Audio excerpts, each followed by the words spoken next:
Hey guys, this is Mr. Childress. I wanted to go over a few things about your rhetorical analysis.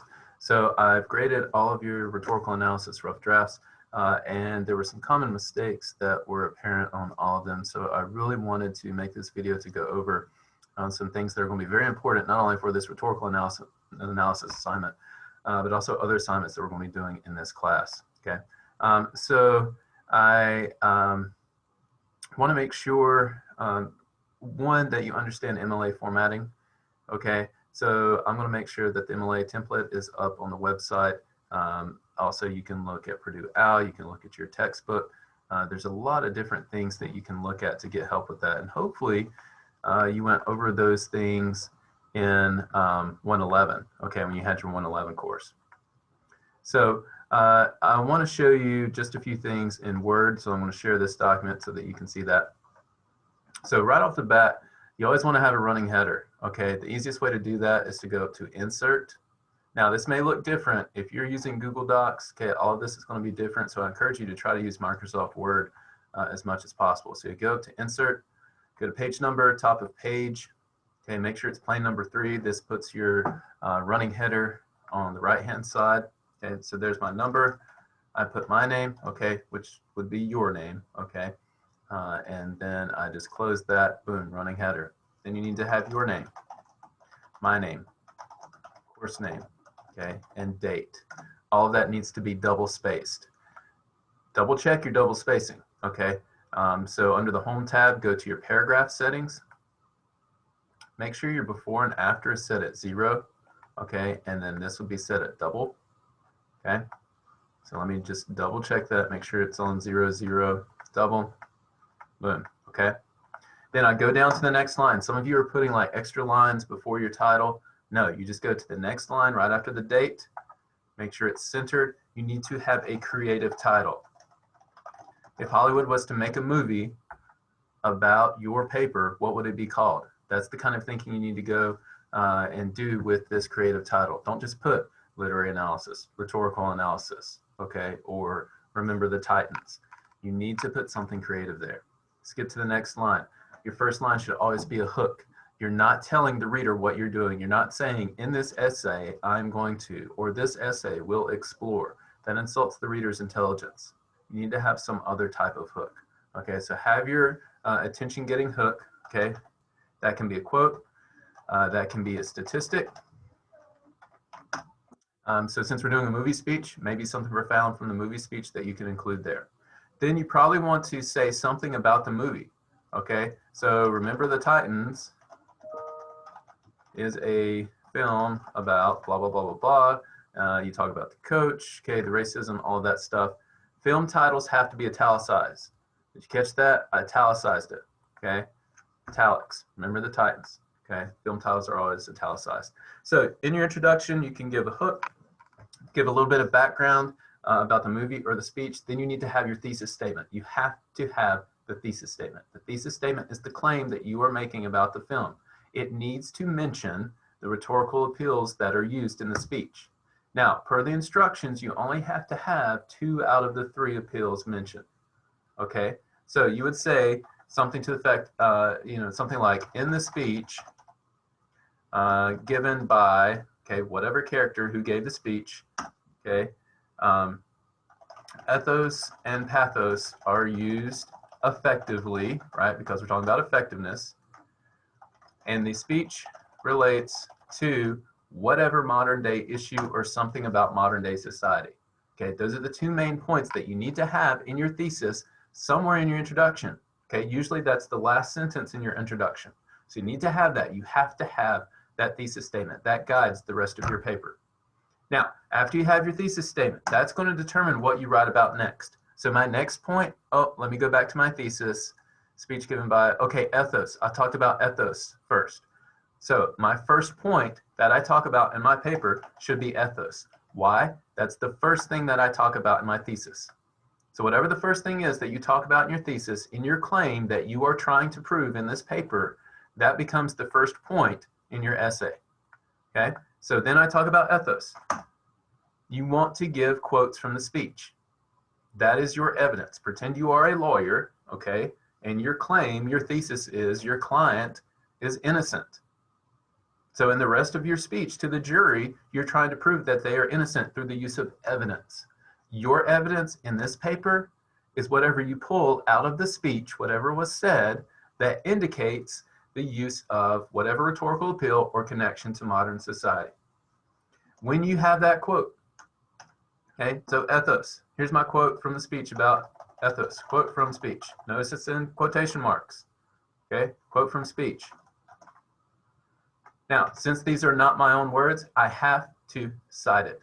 In-text citations or parenthetical citations. We're doing MLA. So we need the author's last name. In this case, if you're using the American Rhetoric site that was indicated in the instructions, it would be Eidenmuller. Some of you are using speeches from movies and it's coming from different websites. It's whoever the author of the website is, okay? It is not the character that is speaking. It is not the director. It is not the name of the film, okay?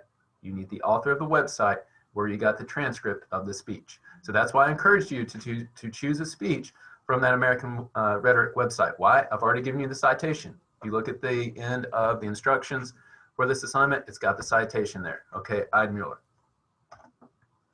Okay. Notice that my quotation marks come before the parenthetical citation. So I put my in parenthesis, then I put my period. The period always goes after the parenthesis. The only time you'll have additional punctuation is if there is a question mark within the quote or an exclamation point. Otherwise, the period always goes after the parenthesis. It does not go before the parenthesis. It does not go inside the quotation marks. It goes after. So make sure you're using quotes to back up what you're trying to say. So you're going to have your introduction with your hook, with your thesis statement, and you're going to have points about the rhetorical appeals that are used in the speech and its connection to modern society. So your main points in the paper are going to be the rhetorical appeals, connection to modern society, and then you're going to have your conclusion where you wrap up everything, leave us with a profound thought.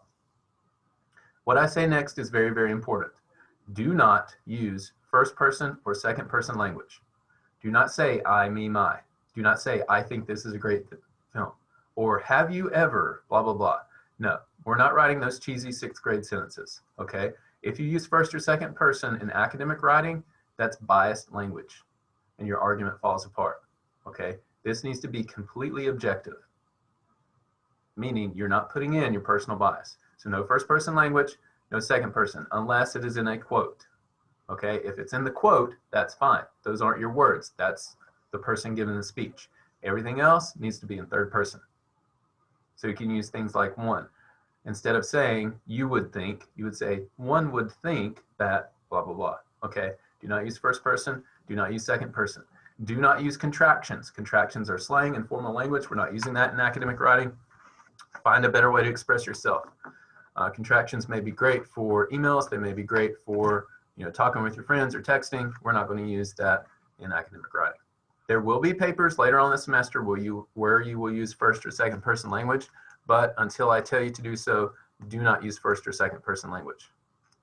Your last page is your works cited page, okay? The best way to create that is at the very end of your document, okay? That last line where you have text, go up to insert, page break. Works cited. Why work? Because you're only required to have one source, singular, work cited. If you have more than one source, it would be works cited. It's not references, it's not citations, it's not bibliography, okay? It says works cited, it is at the top of its own page, it is centered. The reason I did the page break, that's going to keep this on its own page at the top. No matter if I go back and add information up here, okay, or go to another page or whatever, it doesn't matter. It's always going to keep this at the top. I have already cited your entry for your works cited page. It's at the end of the instructions in the instruction document, okay? That's if you use the American Rhetoric site, the Eidenmuller site. If you're using something else, you're going to have to figure out how to cite that, okay? But typically it's author's last name, okay? First, all right, et cetera, et cetera. Now, if that goes to a second line, I have to do a hanging indent, okay? So I either tab over and then type the rest of it, 1989 film, blah, blah, blah, blah, blah, okay? Or Okay, if the tab key doesn't work, select everything, go back to my paragraph settings. Under indentation and special, I choose hanging. Okay, and that'll put that space in there. If your citation goes to a second or third line, that second or third line has to be indented so that the reader knows where that source begins and ends. So these are the major mistakes that I'm seeing with your papers. Some of you don't have thesis statements. Some of you are giving too much plot summary. It's more of a play-by-play of what's happening with the movie. He said this, then she did that, and he did this, and she did that, and this happened, and this happened, and this happened. That's a summary. That is not an analysis, okay? You are analyzing the speech, looking for effectiveness through the use of rhetorical appeals and the connection to modern society. Some of you are focusing more on the modern society connection. You're talking about social justice and violence and all of these, big issues and stuff, and there's hardly anything about the speech. You are analyzing the speech, okay? The rhetoric, the act of persuasive communication, that is what you're looking at through the lens of rhetorical appeals, ethos, pathos, logos. Ethos, okay? Dealing with credibility. Who is speaking? What gives them that authority? How does that affect the people in the film that are listening to the speech, okay? Pathos, you're looking at emotion. How do they effectively use emotion in the speech? Or logos, okay? Any two of those three. Logos is facts, logic, statistics, that type of thing that the speaker may use in their speech. Whichever ones you use is up to you, but you have to talk about that in your thesis statement, and it has to be in your essay, okay, in your analysis. Don't give too much plot summary. You can give a little bit, right? In your introduction, you need to tell us this is X speech from X movie given by X character, all right? And these are the circumstances surrounding that, but that's it. I don't want to see 2 pages, 3 pages, all this stuff on how it connects to today and here's what happened in the film. If I want to know what happened in the film, I'd watch the film, okay? So please keep this in mind. The last thing I want to say, you might do really well in your rhetorical analysis and get like a 90, 95, 96. That does not mean, okay, on your final draft, all right, so you got a 95 on your rough draft, that's great. Look at my comments, okay? You can't just leave that and expect a 95 on the final draft. If you don't make any changes, it's not going to be a 95. It's going to be much lower, okay? So that's great that you did well. Look at my comments, make the changes for your final draft, okay? If you need help, email me, let me know, ask questions. I'm here to help, okay? All right, so thank you guys. If you have problems, let me know. A lot of this stuff is going to carry over through the rest of the semester. So if you're struggling with MLA, if you're struggling with using in-text citations, if you're struggling with a hook or thesis statement, you need to work on that now. You need to let me know now. All right, thank you.